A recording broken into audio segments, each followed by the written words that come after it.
Dalam banyak informasi yang lalu-lalu, ide-ide Sontoloyo sering menyebutkan beberapa departemen di pemerintahan. Kalau sahabat muda nanti mendapatkan mandat di tahun 2024, banyak yang harus dibenahi, bahkan banyak yang harus ditutup karena tidak sesuai zaman Anda. Sekali lagi, pastikan nanti yang mendapatkan mandat adalah anak muda, generasi digital, timnya pun muda dengan pemahaman geopolitik baru. Semuanya new mind, old mind suruh pensiun. Walaupun usia mereka muda atau dari partai senior, tapi old mind suruh pensiun saja, baca buku lagi, gaul lagi. Old mind itu kopinya kurang pahit, mainnya kurang jauh, gaulnya kurang banyak, tersering hidup mereka bikin puyeng rakyat karena mereka kebanyakan vodka. Kalau anak muda yang new mind, paham peta politik dunia baru, di mana musuh bangsa dan negara ke depan bukan nation, tetapi globalis. Globalis pastinya memainkan nation atau negara dan multinational company untuk mengeduk sumber daya alam dan memperlemah sumber daya manusia di banyak negara. Juga para new mind ini yang menjabat nanti tidak ada yang di atas umur 60-an usia pejabatnya, terutama di posisi strategis seperti kementerian. 80% di bawah 50 tahun. Mereka muda, patriotik, nasionalis, NKRI, garis lurus. Lalu,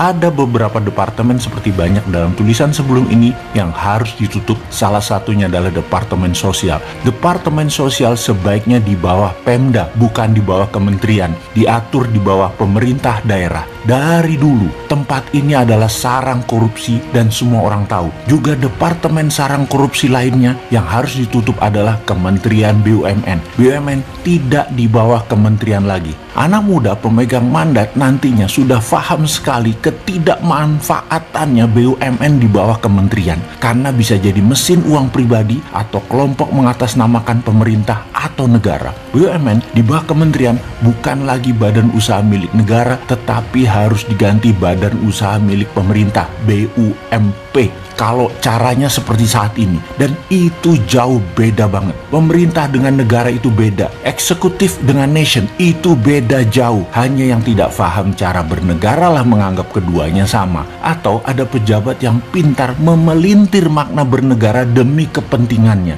dan ini dipropagandakan sehingga rakyat jangan ngerti bedanya apa itu pemerintah, apa itu negara. Jadi BUMN kesannya milik negara. No, saat ini BUMN artinya lebih mirip ke BUMP, badan usaha milik pemerintah. Anak muda yang nanti dapat mandat paham sekali dengan hutangan negara dan mereka anti hutang. Berbeda dengan pejabat sebelumnya, di mana pengelolaan keuangan negara sangat hobi berhutang, walau dijuluki mega bintang gelarnya. Nanti hutang akan diubah menjadi menggunakan SWF. Dan SWF-nya bukan akal-akalan model sekarang. SWF sekarang adalah cara lain dalam tanda petik berhutang. Mungkin karena kita bersuara kekencengan, jadi ide SWF diambil dan diterima. Namun dimodif agar tidak pakai idenya Bosman Sontoloyo yang MMT. Memang faktanya kitalah yang menginisiasi SWF sampai pemerintah sekarang akhirnya mengadopsi atau mengambil atau memakai SWF. Namun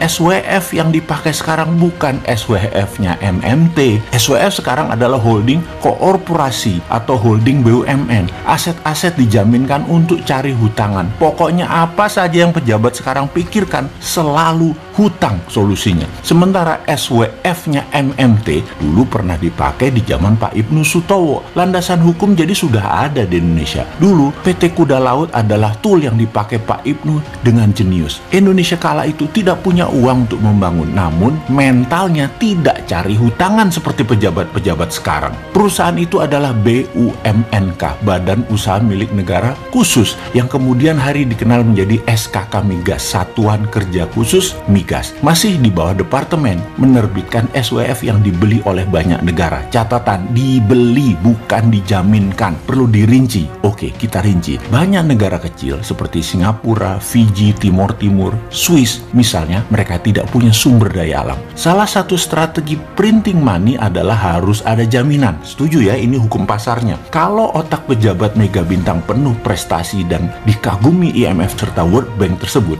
jaminannya untuk rupiah printing money adalah dolar. Wis, hebat ilmu beliau. Kita lanjut ya. Kita ke Swiss, di mana 150 tahun yang lalu mereka membangun Swiss Metal Bank, di mana mereka membeli emas, platinum, palladium, dan berbagai metal berharga. Lalu, metal-metal ini setiap tahun kan harganya naik. Dengan basis tabungan metal berharga tersebut, Swiss franc dicetak dan dijadikan mata uang terpercaya. Sehingga Swiss sampai saat ini dianggap safe haven country untuk meletakkan uang-uang internasional. Kalau negara lain mau cetak duit perlu jaminan tadi, maka SWF adalah negara yang punya mineral alam menjual aset mereka di muka. Saudi dengan SWF Aramco menjual sumber daya alam mereka, gas dan minyak bumi, untuk diambil sekarang, atau bahasa sederhananya adalah di forward. Dana SWF tadi untuk keperluan produktif, di mana Arab Saudi menggunakan dana tersebut untuk membangun properti, lifestyle, dan sarana fisik, melayani tamu Allah, umroh, dan haji, di mana target mereka di tahun 2030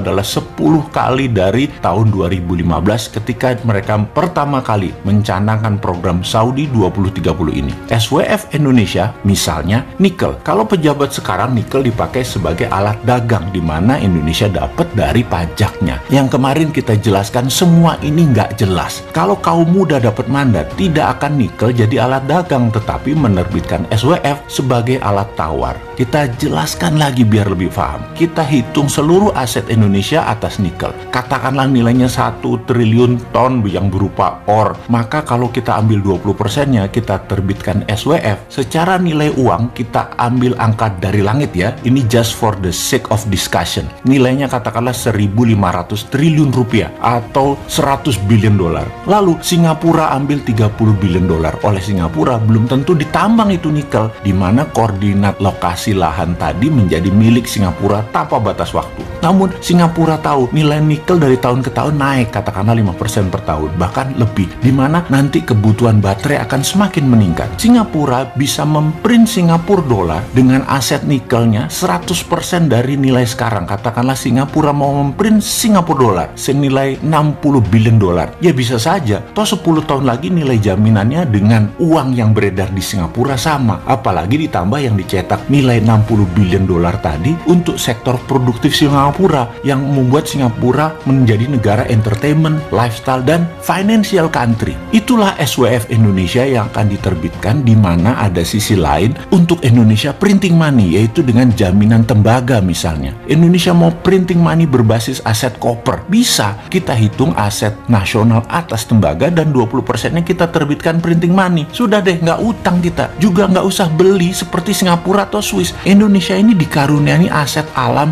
yang luar biasa. Jadi kalau mau printing money ya udah diblok aja area itu. Beda sama Singapura atau Swiss, mereka harus beli dulu dan belinya dari SWF. Pokoknya begitu deh sederhananya. Sayang ya, sekarang kepinteran yang jadi pejabat-pejabatnya. Makan sekolah asing ketinggian, melihat Indonesia itu kecil, pi, cenik.